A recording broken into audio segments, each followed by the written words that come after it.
Kehidupan fikir adalah pertempuran terus-menerus, penuh dengan kesulitan dan rintangan di setiap kesempatan.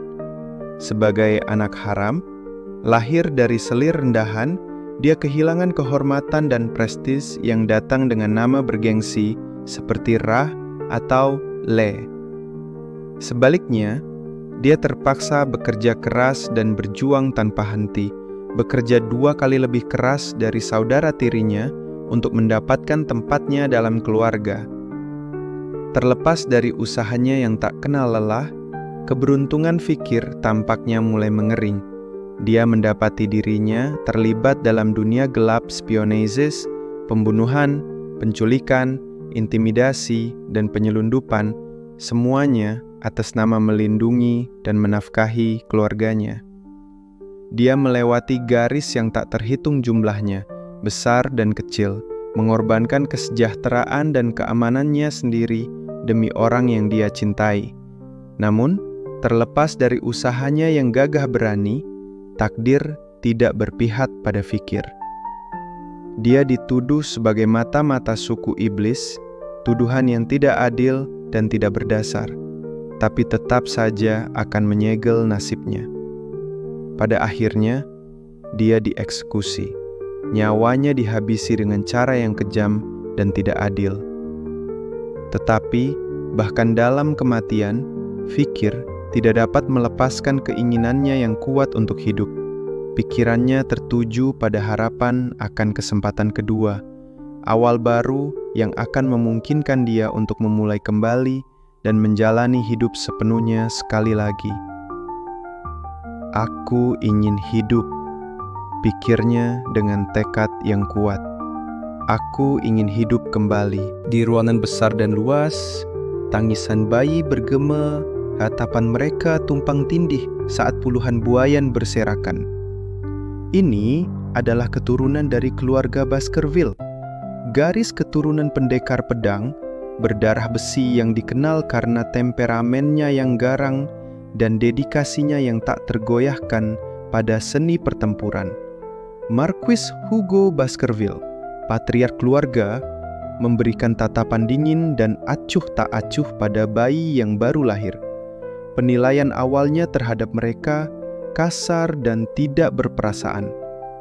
Tampaknya mereka tidak berharga. Katanya, kata-katanya mengandung nada kekecewaan dan penghinaan. Tapi kemudian, sesuatu menarik perhatiannya. Di tengah lautan bayi yang menangis, dia melihat satu buayan yang diam dan diam. Itu milik Fikir van Baskerville, anak haram yang tidak berhak berada di sana, tidak seperti saudara laki-lakinya yang sah yang sudah berumur beberapa bulan.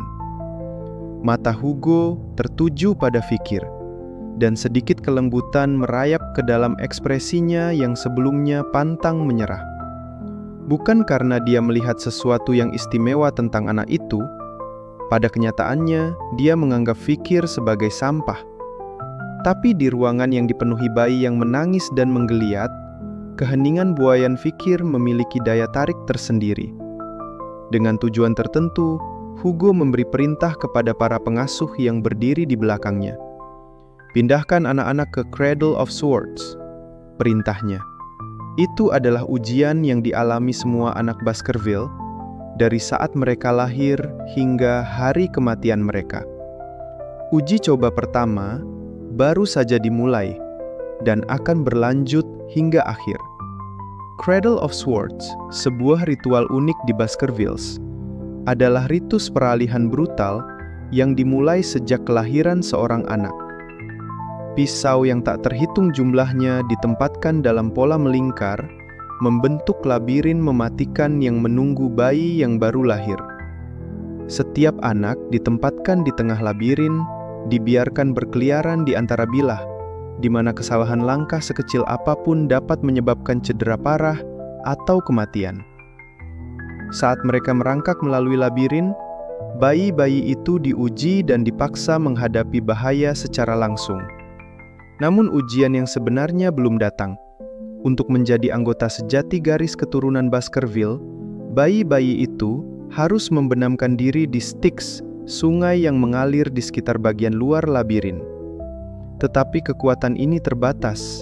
Hanya mereka yang membenamkan diri di sungai sebelum berusia 1 tahun yang dapat memanfaatkan kekuatan transformatifnya, membuat taruhannya. 32 anak lahir tahun itu masing-masing bersaing untuk mendapatkan kesempatan untuk diubah oleh kekuatan sungai Styx.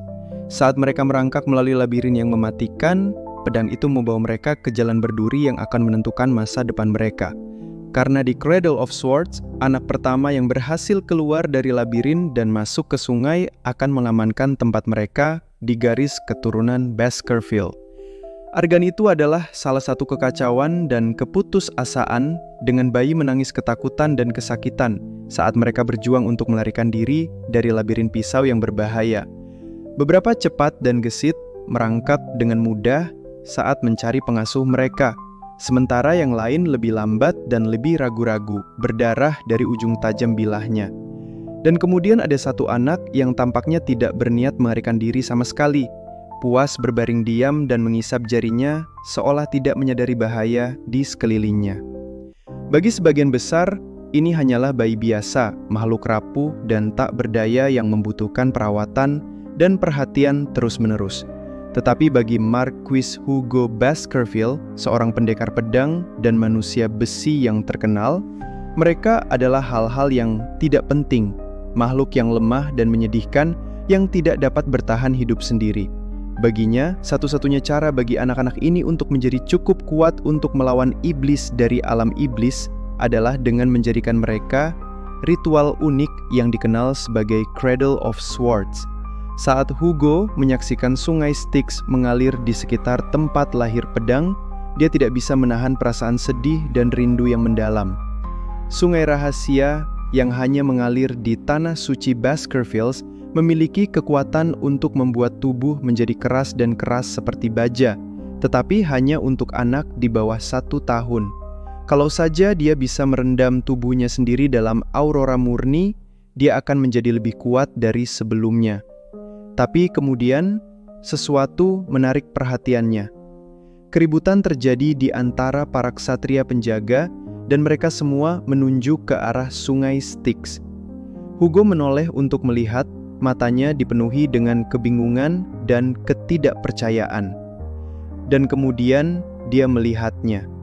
Seorang anak, berlumuran darah dan luka, sedang berjalan melewati hutan lebat dan mutakhir menuju sungai. Dan dia bergerak dengan kelincahan dan tekad yang belum pernah ditunjukkan oleh anak lain sebelumnya. Pada saat itu, mata Hugo berbinar dengan secercah harapan dan dia tahu bahwa anak ini istimewa ditakdirkan untuk menjadi hebat. Cradle of Swords telah mengklaim korban lain, tetapi itu juga mengungkapkan seorang pahlawan.